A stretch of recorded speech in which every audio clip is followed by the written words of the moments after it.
अग्नि पुराण सनातन धर्म के 18 महापुराणों में से एक अत्यंत महत्वपूर्ण और विशाल पुराण है। आकार की दृष्टि से यह एक मध्यम पुराण है, लेकिन ज्ञान और विषयों की विविधता के मामले में इसे भारतीय संस्कृति का विश्वकोश कहा जाता है। इस पुराण की सबसे बड़ी विशेषता यह है कि इसमें केवल धार्मिक या आध्यात्मिक बातें ही नहीं, बल्कि उस समय के संपूर्ण व्यवहारिक ज्ञान विज्ञान को भी समेट लिया गया है। नामकरण और उत्पत्ति धार्मिक मान्यताओं के अनुसार इस पुराण को स्वयं अग्निदेव ने महर्षि वशिष्ठ को सुनाया था। बाद में महर्षि वशिष्ठ ने इसे वेदव्यास जी को दिया और व्यास जी के शिष्य सूत जी ने इसे नैमिषारण्य में शौनकादि ऋषियों की सभा में सुनाया।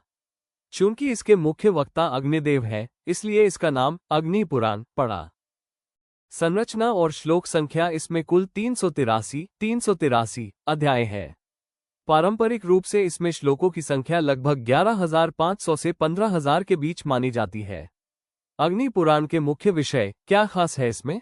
अग्नि पुराण की विषय सूची इतनी व्यापक है कि इसे दो मुख्य भागों में समझा जा सकता है।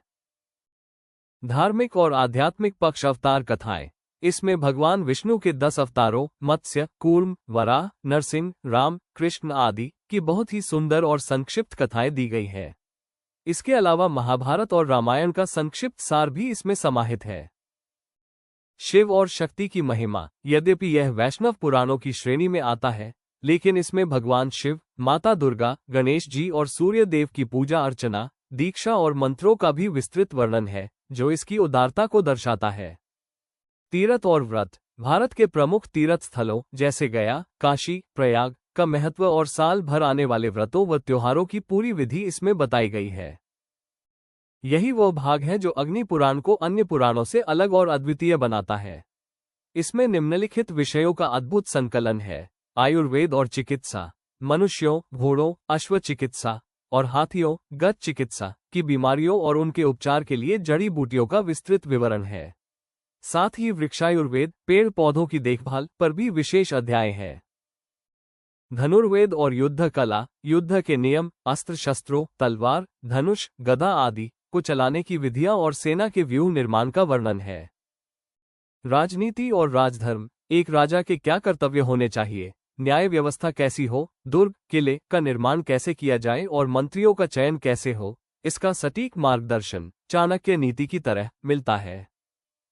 ज्योतिष और वास्तु शास्त्र। ग्रहों की चाल, शकुन अपशकुन, ग्रह निर्माण, वास्तु, मूर्ति विज्ञान और मंदिरों के निर्माण की कला का विस्तार से उल्लेख है। व्याकरण और साहित्य। संस्कृत व्याकरण, छंद शास्त्र, काव्य लक्षण, रस, अलंकार और कोश, डिक्शनरी से जुड़े ज्ञान को भी इसमें बहुत ही संक्षेप और सुंदर तरीके से समझाया गया है। जीवन के लिए संदेश। अग्नि पुराण का मुख्य उद्देश्य मनुष्य को पुरुषार्थ चतुष्टय यानी धर्म, अर्थ, काम और मोक्ष की प्राप्ति का मार्ग दिखाना है।